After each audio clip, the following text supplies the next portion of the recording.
Hey everybody, we're going to be doing a video on antennas today. And real quick, before we take and jump in, I want to thank everybody that has purchased one of the Kenwood 890H GMRS high power radios. So far, as of right now, we have sold 63 of these guys.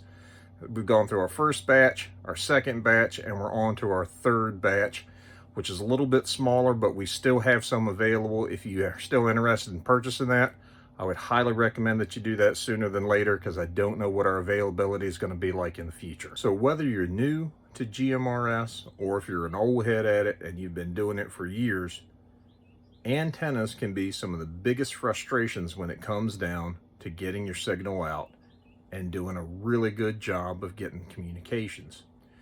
Commercial base station antennas, such as the ones made from Comet or Diamond, they work, but not necessarily ideal.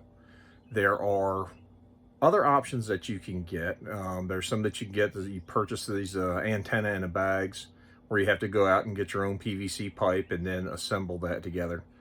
They work well from what I've seen, but I'm not really a big fan of paying $60 to $65 for house wire coiled in a Ziploc bag. Then I've got to make a trip to Lowe's or Home Depot to hunt down arbitrary different PVC and put this thing all together. The other antenna that works relatively well, relatively inexpensive, is just your standard copper cactus, your copper J-pole antenna. They work well, but again, there's some drawbacks and some compromises with all these different antennas. So I took all the frustrations, my concerns, and put them in a box and try to figure out how can we do it better. We figured out a way to do it better. We're going to show you what that is. So made a list of criteria of what my perfect ideal antenna would be. It has to nail all 10 of these. Got you right here. Number one, performance. It must be able to perform as well, preferably better, than anything currently available. Why are we going to reinvent the wheel? If there's something already out there that's going to work ideal, there's no need to take and build something when we can buy something that's already engineered and proven. So it has to give the best performance possible, at least as well as what's commercially available, but preferably better. Number two, rugged durability. It must be stronger and more durable than anything currently available. Ideally, it would be able to survive hurricane force winds, limb strikes, ice buildup, extreme temperatures, and at least a 50-foot free fall drop. Most of your commercially available antennas in the fiberglass radome falling from 50 feet, not going to happen. Number three, and this is where a lot of the other antennas fail in this department: no radials, no ground plane, no counterpoise, just a vertical antenna, nothing sticking off of it. And to that end, no external balun, choke, or a coax coil. Anything that has to be done to maintain any type of matching or any type of to prevent common mode currents, all has to be built into the antenna. One sleek design. Performance wise, we want an SWR of at least 1.4 to 1 or better across the entire band, and no less than a negative 20 dB return loss in the entire band. Should be configurable in 3 versions, which vary from gain, pattern, and size. And one of those versions must be wife friendly, small size and unobtrusive. The build quality must exceed current acceptable standards for an extreme lifespan of 20 plus years. And here's another one. It must be able to mount to a metal mast without any degradation in performance. And finally, it has to be commercially viable with a reasonable cost using readily available materials that we can source. So I know all that sounds like it's a recipe for a unicorn. Ladies and gentlemen, meet your unicorn. This is the smallest version. This is the wife-friendly version. This is about 26 inches in length. It's a unity gain, so you're not getting a high gain antenna, but it does have a really good pattern. The other 2 antennas that we came up with are collinear type design based off of this. The first one is about 46 inches and the higher gain one is about 62 inches. So we're going to get these up on a 20-foot metal pole. We're going to run this with about 35 feet of RG8X coax, and on GMRS that's pretty lossy. And for a radio, we're going to use nothing more than a handheld. And we're going to try to use this to make contact with a repeater 42 miles away that we've used in previous videos. And to make sure that we're comparing apples to apples, I've got an ICOM ICR8500 receiver that's set up with our Buffy Yagi, which is going to be featured in our next video. It's a high gain Yagi antenna, so our receiver is going to take and record the audio coming in as I transmit on each antenna, so we can compare apples to apples, just the antenna on the transmit section, go into that repeater, and then we're going to monitor that on the ICOM receiver just to see what type of performance we get from each antenna coming through. And yes, the keen observer may notice that this outside radome is just CPVC water pipe. So remember our criteria to try to keep costs down, make sure we have commercially viable and readily available materials. This stuff is pretty damn durable, but we're going to see how it holds up to the drop test. All right, first up is the end-fed half-wave design. This is the wife-friendly, the little guy. So we're going to take a peek and see what that does. Now, all of our antennas are going to be on top of this aluminum 20-foot Harbor Freight flagpole. And we're running a flexible version of RG8X.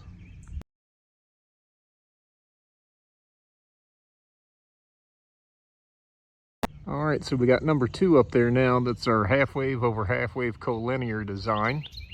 So we're going to take and get some readings on that and see what that looks like.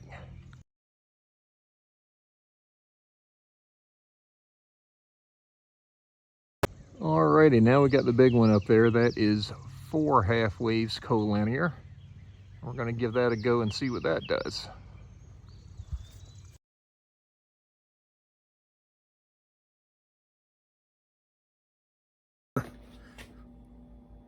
That's pretty impressive. As far as SWR goes, all 3 antennas pretty much will slam dunk. So we're going to take and get into the secret sauce. I'm going to take the big antenna, I'm going to pull it apart, I'm going to show you how it works. All right, so I've taken the guts out of that collinear and we're going to go over this. So we're going to start here at the end, and we've got a simple half-wave radiator and a coil, another half-wave radiator and coil, another half-wave radiator and coil, half-wave radiator, a matching section, and then we have a 5-bead ferrite choke, and then our connector. So with the 5-bead ferrite choke, that's going to prevent any common mode currents from running back down your coax. It basically also acts as a disconnect to disconnect the outside shield of your coax from being part of the antenna system. Then we have a solid brass matching section, and this is also a tuning section. So this is where we're going to get our proper frequency, and then that comes up to the radiating elements. Then we have delay coils that are between each radiating element. Now, this is rigid, 100% rigid. These coils do not flex because in between each joint and section there is a solid fiberglass rod that is staked in place. The coils themselves are formed around that, and they're also set in place with a UV setting epoxy. The solder that's used on here is not typical solder, and if you look at that, it almost appears as if there is a cold solder joint, but it's not. They're soldered at 880 degrees, and the reason why it has that look to it, where it looks kind of lumpy, is that is used the Harris Bridget nickel bearing solder. It's a very plastic solder, and when that dries and goes on there and goes back solid, it is rock hard, and it makes a much more forgiving joint for flexing and abuse. Everything on here is double soldered joints, and they're reinforced with that nickel bearing solder, which makes the antenna virtually indestructible. Well, after seeing what goes into these things, number 10 on the old list must be commercially viable with a reasonable cost using readily available material. Notice reasonable cost. It's the value for what the antenna costs for what you're getting. Not trying to build the cheapest antenna in the world. If I was building the cheapest antenna in the world, it would also be the shittiest antenna in the world. If you were one of the lucky few that did pick up one of the old Kenwood 890 high power GMRS radio that we've put together, looking for an antenna, these antennas will be perfect for that. That 100 watts on the high power, they'll handle that all day long, no problem whatsoever. I wouldn't have an issue running 300 watts of these antennas, and not that you're going to run 300 watts on GMRS, or are you? So we're going to do a little bit of testing. So I'm going to leave you guys here in the shack with the ICOM receiver. That's going to be connected to a 15 dBi Yagi, or Baofeng antenna. That's going to be pointed over to our repeater, which is about 42 miles away. Then I'm going to set up on that pole each antenna. We're going to start out with the largest and work our way down to the smallest. And we're going to try this out on lowest power setting with the handheld, running through 35 feet of RG8X. I don't know if on that lowest power setting we're only pushing out about 1.5 watts plus going through that coax. Not sure how well it's going to do, but if we do that worst case scenario with using lossy coax, the lowest power setting on a handheld radio, the antenna has to do all the work. So if we get to come through clear with that, then that's gonna tell us what the story is. And then at the very end, I'm going to hook up the Kenwood 890, and I'm going to pump about 40 watts through the big antenna and see what kind of difference that makes as well. So let's give it a shot. Antenna test and recording for YouTube on the Commodium channel. Is any station copy?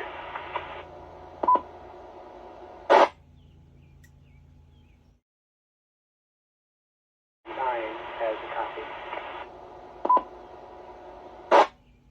Hello, sir. Name is Steve. I'm over here on the eastern shore of Maryland. I'm doing an antenna test on a collinear antenna. I'm running HT, pumping out 1.5 watts, and I'm 42 miles out from that repeater.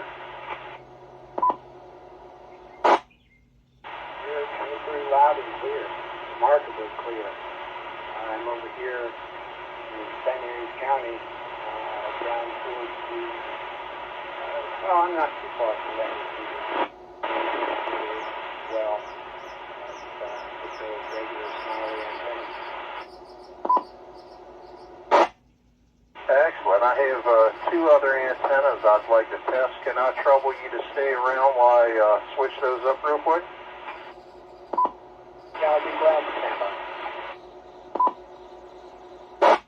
I appreciate that. I'm also recording this for my YouTube channel, Commodium. Do you mind if I use your audio in that video, sir? I'd like to hear it myself when I watch your YouTube video. Excellent. I certainly appreciate it. I'm switching down. This is the highest gain antenna of the three, and again, like I said, I'm only pumping out 1.5 watts. I'm getting ready to switch down to the double collinear, which has a little less gain. We'll see if we can still make contact. Thank you. Please stand by. Nice, standing by.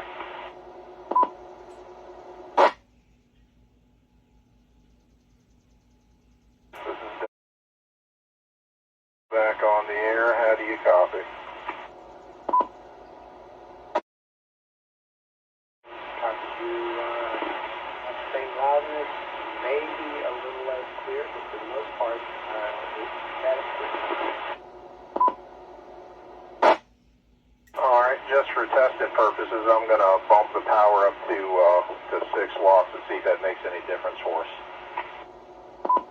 Understood. Alright, I've increased that power. Is there any noticeable difference from earlier? Do sound louder. Interesting. Louder, but not a lot clearer. Okay, copy save that, I'm going to switch down to our smallest of the antennas, a unity gain antenna. We can see if we can make contact with that. Now I'm also going to switch back down to low power again. Please stand by.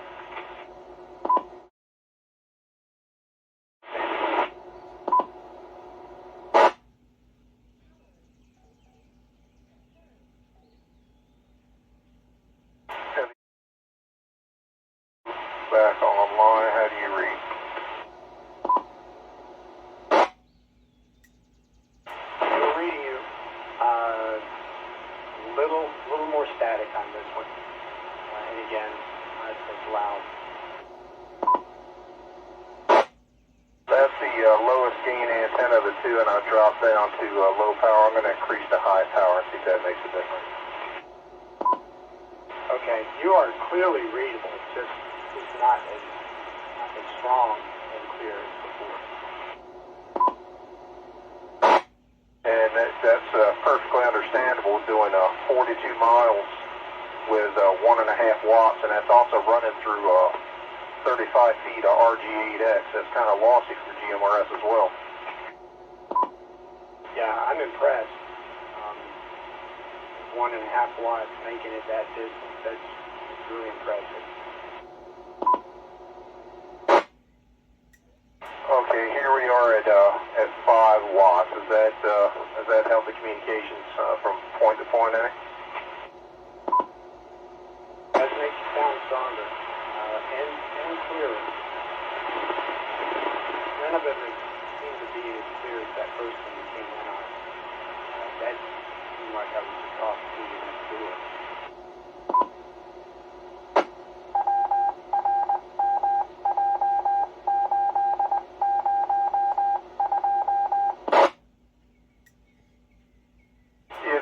If you have the time, I'd like to switch to my base station and back to the antenna again, if you do have a moment for me to do that. Sure, I'll be around.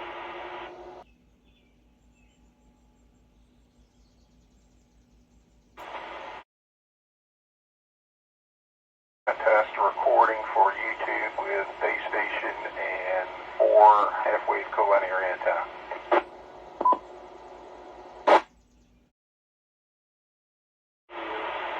Loud and clear. I'm riding in my Cadillac radio now. It's a Kenwood 898 converted over for GMRS use. This thing smokes. That's the one that I saw on one of the recent YouTube videos or refurbished. If you saw somebody on YouTube refurbishing those, that was probably me. Did it have Chuck Norris there on the thumbnail? That I do not remember. But I remember it was Commodium. That was me, good sir. So you will be in my next video. But we're actually talking on that 898 right now.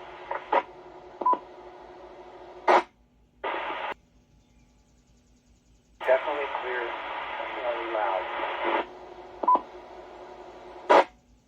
Excellent. Well, I certainly appreciate your time. I'm not going to hold you here, but I just want to test this antenna. These antennas are going to be featured in our next video, and I certainly appreciate your help.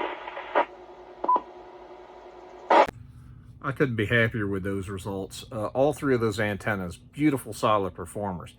I mean, we're traveling a distance of 42 miles. We're only up here at 20 feet. We're running 1.5 watts through 35 feet of RG8X coax. We're probably losing anywhere between 30 and 35% of the power just running through the coax. And even the smallest low gain antenna was still a rock solid performer with clear audio. You could hear the results coming back on the ICOM receiver, what it sounded like. Just impressive results. I'm very, very happy with how that turned out. And after getting those results, it's almost going to be a shame to put these through a torture test. But we've got to do it. We got to test the durability. We got to see what these things will do. So we're going to do the drop test. We're going to run the damn things over. We're going to drop them out of a moving truck. We're going to see what they can take. Alrighty. First up, I'm going to get up to about 40 miles an hour. we're gonna toss this sumbitch out the window. See you later, bye-bye. I have no idea where that son of a bitch went. I heard it hit asphalt, watched it pitch pole, and now we got to see if we can find it. Alrighty, I see it. It's right up here. Alrighty. Well, looks like it's still intact. I taped the end so we didn't get anything up with the connector. Nothing cracked, nothing else. 40 mile an hour out the window. Okay. So, pulled the thing apart. Neither nary bit of damage. So now we're going to take the same antenna and we're going to park the truck on it. All right. There it is. Let's crush it.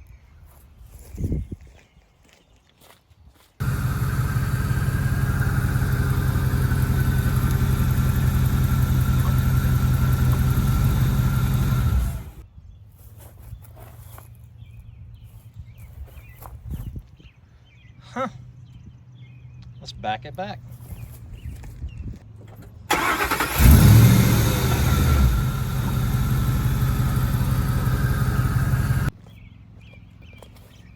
Well, teeny tiny bit of road rash, some tire marks. Take it apart and see if there's anything notable. I'm not exactly sure what you'd have to do to kill one of these things, but throwing it out the window at 40 mile an hour and then running it over is not it. I mean, I'm not sure how well that's going to show up on screen, but I mean, there's a couple of chips in the cap there, and there's a little bit of road rash there, and a little bit of road rash there. That's it. That is it. So I'm thinking the 50-foot drop test is going to be insufficient. So I think what I'm going to end up doing is just going out here and hurling the big antenna down the road like a crazy person, just to remind the neighbors why the Jehovah's Witnesses stop at every other house on the street, but not this one. All right, I'm going to chunk this thing and then we're going to pace it off and see how far it flew. Get a good running start.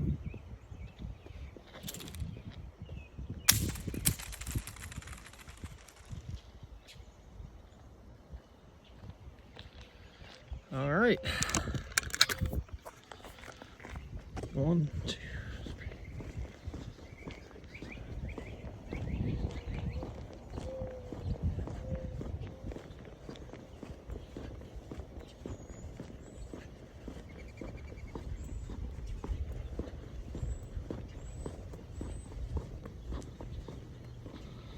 "38 paces. All right. We're going to take her apart. Okay, other than a little bit of superficial damage, a little bit of road rash on the caps, but other than that, everything else is 100%. So I don't think you want to do that one of them Chinese antennas off Amazon. All right, you saw how these antennas perform. You got an idea of some of the abuse they can take. If this is something that you're interested in, there'll be emailed in the description along with pricing, and we'll be more than happy to get those out there for you. And if you want to pair those with one of those Kenwood 890 high power GMRS radios, we have limited stock of them left. Hopefully we'll have a 4th and a 5th batch coming in, but we can't guarantee that. So if you want one, now's the time to get those. And again, I want to thank all my subscribers. You guys make a big difference. If anyone is a new subscriber, I want to welcome you to the channel as well. And until next time, we're going to be doing our Baofeng antenna, the big, ugly, flipping Yagi. So that's going to be a shorter video, but we're going to go over that too. It's a high directional GMRS antenna. And if you pair that with that Kenwood 890, you'll be able to talk to the departed better than you can with a Ouija board. So, all right, we'll see you next time.